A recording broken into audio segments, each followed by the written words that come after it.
भेज देते, करवा देते। एक बार क्या हुआ,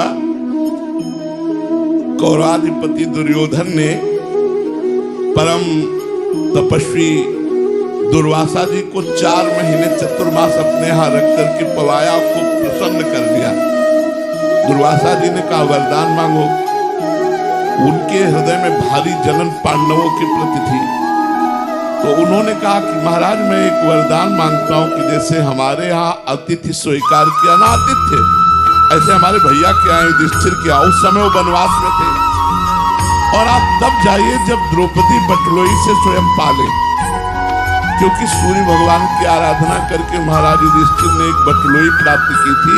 उस बटलोई का ये प्रभाव था कि चाहे 10,000 एक साथ पाओ, हर चीज उसी से निकलेगी, बटलोई से ही। चाहे आप 50,000 पाओ, हर चीज, लेकिन जब द्रौपदी पालेंगी तो उसमें भी कुछ नहीं निकलेगा। तो बोले जब द्रौपदी पाले तब आप जाइए। तो 60,000 शिष्यों के साथ दुर्वासा जी पहुंचे वन में। युधिष्ठिर जी ने देवी देखा, साष्टांग दंडवत किया, और संतों को देखकर कहा जाता है महाराज पधारो, कुछ जलपान भोजन प्रसाद पाओ। तो दुर्वासा जी ने कहा मैं यमुना स्नान करके आ रहा हूं, आप तैयारी करो। युधिष्ठिर जी भागते हुए कुटिया में गए, द्रौपदी जी से कहा आपने बटलोई में पा लिया? बोले हाँ, वो तो धो के रख दी। मूर्छित युधिष्ठिर जी मूर्छित हो गए। अब देखिए इतने महाभागवत हैं, मूर्छित हो गए। द्रौपदी जी ने आकर उनको जला दी। क्या बात हो गई? मेरे पाने की बात कर आप मूर्छित क्यों हो गए? अरे बोले 60,000 शिष्यों के साथ दुर्वासा ऋषि पधारे हैं, अतिथि के लिए निमंत्रण दे दिया है, यदि उनको नहीं पवाते तो साफ दे के जाएंगे। अब क्या होगा? द्रौपदी जी ने कहा तुम्हें सूर्य प्रदत्त बटलोई पर विश्वास है, श्री कृष्ण पर नहीं। ये खास बात पकड़िए।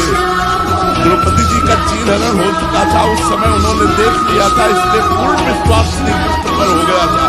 उन्होंने कहा तुम्हें एक बटलोई पर विश्वास है सूर्य प्रदत्त, लेकिन भगवान श्री कृष्ण पर विश्वास नहीं।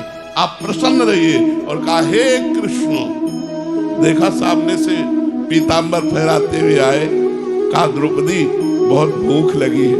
बोले समस्या पे समस्या, समस्या तो इसी बात की है 60,000 शिष्यों के साथ दुर्वासा ऋषि आए, हमने बटलोई में पा लिया। तो भगवान ने कहा बटलोई लाओ, और उससे एक शीत चिपका हुआ निकला साग का, और जे ही मुख में डाला पूरा विश्व तृप्त हो गया। अब यहाँ विचार करो, कर तुम अन्यथा कर तुम भगवान की सामर्थ्य पर, कि एक पवित्र नारी के द्वारा मांगे हुए बर्तन में दूधन कैसे लगी रह सकती है। दूसरी बात की वरदान था सूर्य का कि द्रौपदी के पाने के बाद कुछ नहीं बचेगा, फिर बचा कैसे रहा?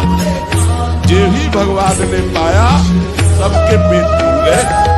60,000 शिष्यों दुर्वासा भीमसेन से कहा जाओ लिवा के लाओ।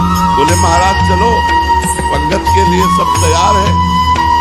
शाहदेव जी भी साथ थे। दुर्वासा जी ने कहा भाई हमारे शिष्यों से, तो शिष्यों ने भी महाराज जी और आज्ञा पालन करने के लिए तत्पर हो, पाने की इच्छा नहीं। तो उनका हमसे वरदान ले लो।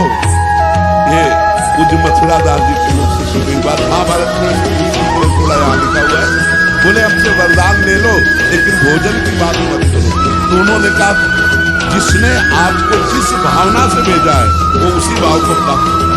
अर्थात दुर्योधन ने पांडवों के नाश के लिए भेजा था, तो जिसने जिस भावना से भेजा है उसी भाव को प्राप्त हो जाए। तो दुर्वासा जी ने कहा तथास्तु। तो हमको भागवती घटनाओं से संकेत मिलता है कि हम भगवान पर सीधा विश्वास नहीं कर पाते, हम अन्य विश्वास तो कर लेंगे। मान लो कोई पदाधिकारी है और वो फोन दे के जाए कि देखो कोई समस्या हो तो आप फोन करना, तो हमें उसको इस बात पर विश्वास रहेगा कि हमारा पदाधिकारी, लेकिन भगवान कह रहे हैं अनन्यस चिंतयन्तो माम ये जना परिपासते तेषां नित्याभियुक्तानां योगक्षेमम् वहां में हम, मैं उसके योगक्षेम का वान, मुझे इस बात पर विश्वास नहीं। अखिल लोक ब्रह्मांडों के ईश्वर पर विश्वास नहीं और एक पदाधिकारी पर विश्वास हो जाएगा। हे भगवान आप देखो, ये कोई भक्त ही शरणागत भक्त नहीं कर सकता। श्री राधा